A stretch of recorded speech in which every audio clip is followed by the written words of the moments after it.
Ipinaaresto ng korte ang dumanoy drug lord ng Eastern Visayas na si Kerwin Espinosa para sa kasong murder. Inilabas ng Baybay City Regional Trial Court Branch 14 ang warrant of arrest. Kasama rin sa mga pinaaresto sina Jesus Tolin at Brian Anthony Saldivar na mga dumanoy hitman ni Espinosa. Taong 2015 nung pinatay ang biktimang si Gregorio Velarde Sr. sa Albuera, Leyte. Iniutos di mano ni Espinosa ang pagpaslang kay Velarde na naghain ng reklamo sa barangay laban sa mga construction workers sa isang resort na pag-aari ng mga Espinosa. Nasa kustodiya ngayon ng NBI si Espinosa. Kasalukuyan siyang nasa Witness Protection Program kapalit ng pagsisiwalat ng mga nalalaman daw niya tungkol sa illegal drug trade. Wala pang opisyal na pahayag ang kampo ni Espinosa kaugnay ng kasong murder. Sa iba pang balita, hindi binabaliwala ni Senator Leila de Lima ang death threats laban sa kanya at maging sa mga inaakusahang narco-politicians. Banta ni de Lima, si Pangulong Duterte ang dapat sisihin kapag may nangyaring masama sa kanya. Si Mean Corbera sa detalye. Seryoso raw na ikinokonsidera ni Senator Leila de Lima ang bantang pagpatay ni Pangulong Rodrigo Duterte laban sa kanya at iba pang opisyal ng gobyerno na inaakusahang narco-politician. Kahit sinabi niyang magtanong ka ng isang pulis dito, kung may sinabi ako na patayin mo yang si de Lima o patayin mo yang si ano, never ordered, sinabi ko lang yan. So is that a subconscious slip, sort of a Freudian slip? Hindi man direkta pero ang pahayag niya ng Pangulo kahapon ay malinaw na kasama siya ngayon sa target na ipapatay ng gobyerno. Siya raw kasi ang itinuturing na drug trade queen ng lahat ng drug lords at umano'y public enemy number 1. Wala raw dapat ibang sisihin kundi ang Pangulo kapag may nangyari sa kanya. Kasi syempre kung may mangyari sa akin, sino number 1 suspect, di ba siya? And I'm making him responsible. If something happens to me, take my word, or note my word. Is the one responsible, directly or indirectly. Dahil ginagawa nila akong paulit-ulit nila akong dinidemonize. Habang nakapending ang kanyang writ of habeas corpus, pinag-aaralan na raw niya ang paghain ng writ of amparo sa Korte Suprema sa susunod na linggo kung saan ang respondent sa iyang Pangulo, si Justice Secretary Vitaliano Aguirre at Solicitor General Jose Calida. Ito raw ang kanyang nakikitang proteksyon para sa kanyang right to life at security. Sa pamamagitan rin anya nito, matitigil na ang pangaharas ng gobyerno laban sa kanya. Alam ko naman yan, I'm always top of his mind. Kapag sinabi na niya yung tungkol sa droga, you can be sure na akong isusunod niya. But this is the first time na nagbabanggit siya about patay. Inamin ng senador na patuloy siyang nakakatanggap ng pagbabanta at pangaharas. Ito raw ang dahilan kaya balak niya na ring humingi ng tulong sa liderato ng Senado para sa kanyang seguridad. Well, I've been doing, for the past few months, I've been doing already certain security measures. Pero hindi naman talaga enhanced numerically yung aking security. But I don't know, I'll be discussing this with them. Kasi saan ako lalapit? Japanese Prime Minister Shinzo Abe will visit President Rodrigo Duterte at his home in Davao City. Presidential spokesperson Ernesto Abella says Abe will be arriving in the country on Thursday and will travel to Davao City on Friday. The two chief executives are expected to discuss measures to strengthen the economic relations between the Philippines and Japan. Apparently, the Prime Minister Abe wants to visit the President's house. So it's interesting. Basically, talk about regional issues, business, counterterrorism, stuff like that. The Prime Minister is also set to meet with the country's business sector. Kompleto ang mga miyembro ng diplomatic corps sa pangunguna ng dinilang si Papal Nuncio Giuseppe Pinto sa kauna-unahang New Year Van Dinur ni Pangulong Duterte. To your success, Excellencies. Saka nagbiro ang Pangulo. Kampay. Bottoms up, in the sub-diplomatic gatherings. especially in Asia, we just say kampai. It's always bottoms up. So be careful with this, our Asian brothers and sisters. When they say kampai, I say, no, just half of the kampai. Dumalo ang halos lahat ng miyembro ng gabinete. Naroon din ang iba pang matataas sa opisyal ng pamahalaan. Pero wala si Vice President Leni Robredo. Tinanong ng media si Chief Protocol Officer Marciano Painor kung bakit wala ang Vice Presidente. Pero hindi na ito nagbigay ng pahayag. Sa pahayag ng kampo ni Robredo, sinabing noong December 28, nakatanggap ng imbitasyon ng Vice para sa Vandenur. Pero nitong January 4, binawi raw ito ng Malacanang. Ang ibinigay daw na dahilan, limitado lang daw ang nasa listahan ng mga bisita. Sabi pala niya, invited siya pero niretract nga. That's what the press release said, but I don't have any confirmation regarding that. Sir, will the Vice President continue to be snubbed during major events like this? I don't think the word is snub. Just she also has her own participations in public service. And for example, today she was in her executive office, and then also I think she's also supposed to speak somewhere this evening. But sir, will the palace continue to exclude her from events like this? It is a prerogative of the palace to invite those who they feel is needed to be there. Wala rin sa pagtitipon si Chief Justice Maria Lourdes Sereno.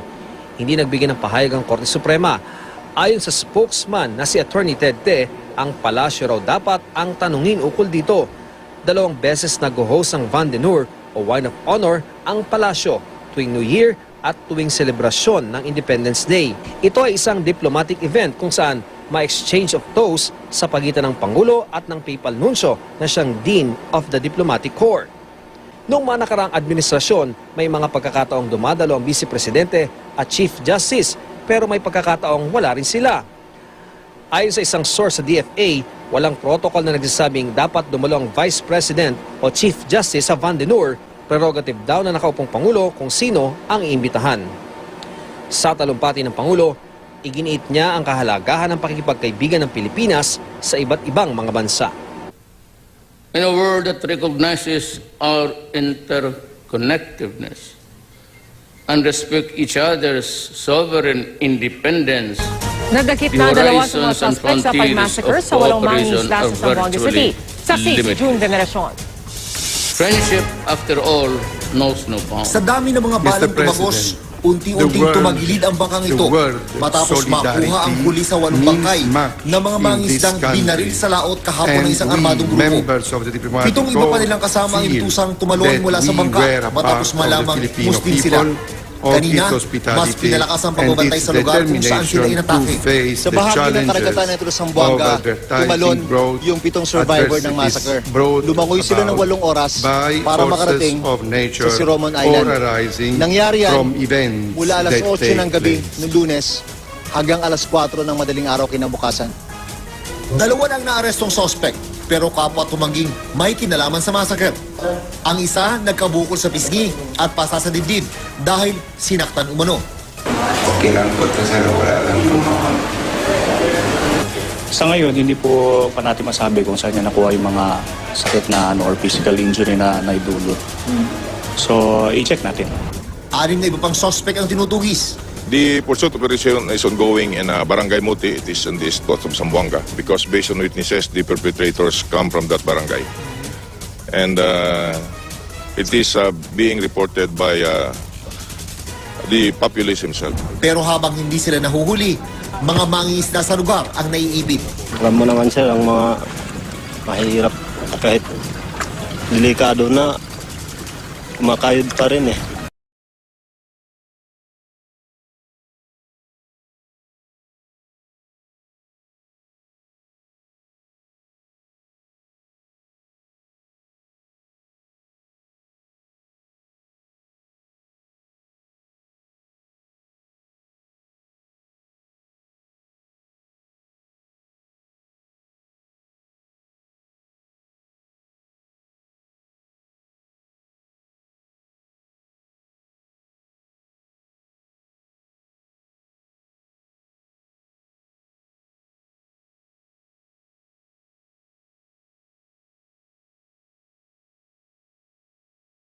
Isang barangay tanod naman sa Quezon City ang naaresto dahil sa iligal na droga. Sumasama pa raw ito noon sa mga pulis sa Oplan Tokhang. Depensa naman ng sospek, nagsabu siya dahil sa stress. Nasa gitna ng aksyon si Amber Gonzales.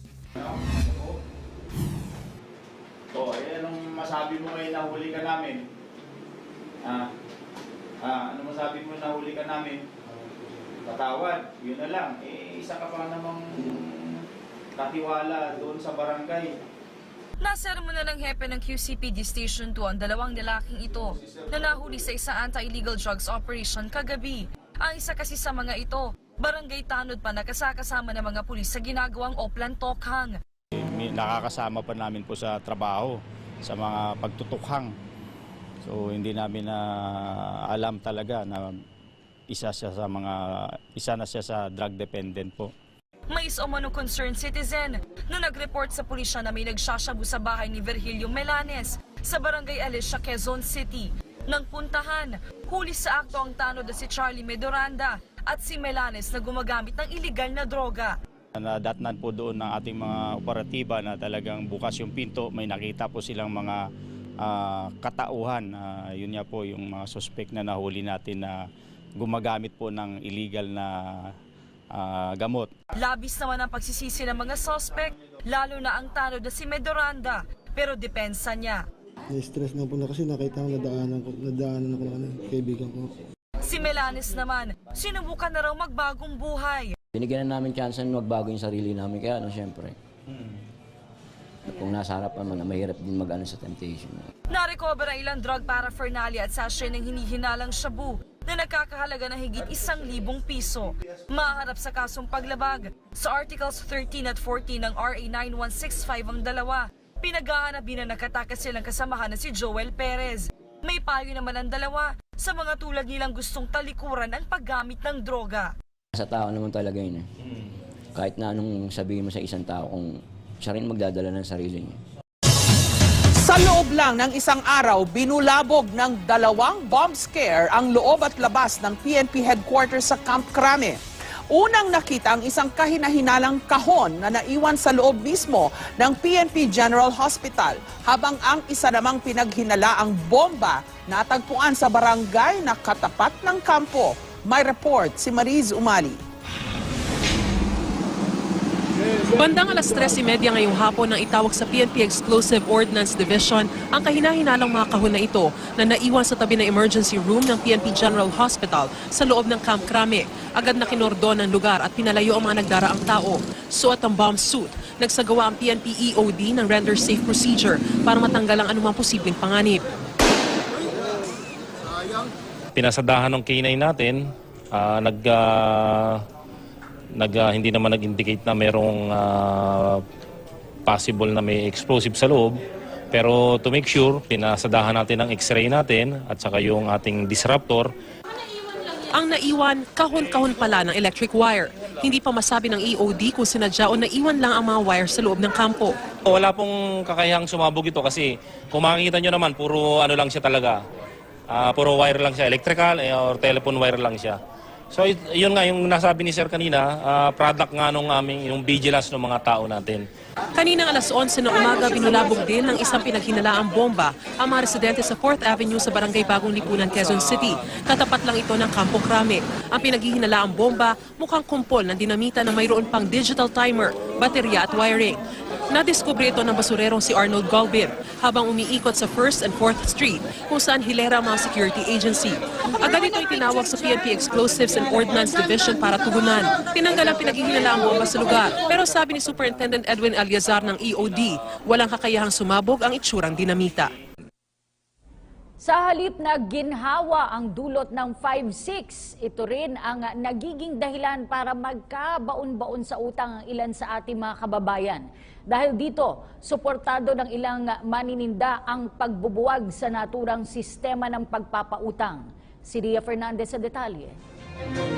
Minsan nang nangutang si Aling Leticia sa ilalim ng 5-6 scheme nang kapusin ng kanyang puhunan sa munting negosyo. Kwento niya, napakadali lang kumuha ng pera sa mga 5-6 lender. Ngunit pahirapan naman sa bayaran dahil sa 20% interes kada 2 buwan. Ang 1,000 pisong utang magiging 2,240 pesos na sa due date. Mahirap na pag halimbawa, hawak mo ng 1 araw, 2 araw. O pagkat 1 linggo na, mahirap na dahil hindi mo na kaya eh. Napupunta rin dun yung kinuha mong pera na iuhulog mo rin. Ganito rin ang daing ni Aling Elsie. Pag dumami na, hirap na.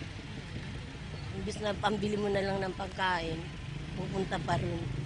Kaya payo ng dalawa sa iba, wag nang subukan ng 5-6 nang hindi sumakit ang ulo. Katunayan, walang batas laban sa loan sharking. Pero para sa pamahalaan, kailangan ng buwagin ng 5-6 system na madalas ginagawa ng mga Indian national dahil lubos na nahihirapan dito ang mga mahihirap. Babala ni Justice Secretary Vitaliano Aguirre II, maaaring arestuhin ang mga ito kahit walang warrant. They were operating without any permit or license. Evasion of taxes. Kasi ang laki ng very stringent ang requirements dyan. It's lending. So bago ka makapagtayo ng lending activity, katakot-takot muna mga papeles ang mga applications ang gagawin mo riyan. Kaya they could be arrested without any warrant because when they are doing that, they are committing a crime. Itinutulak ngayon ng pamahalaan ng micro-lending program.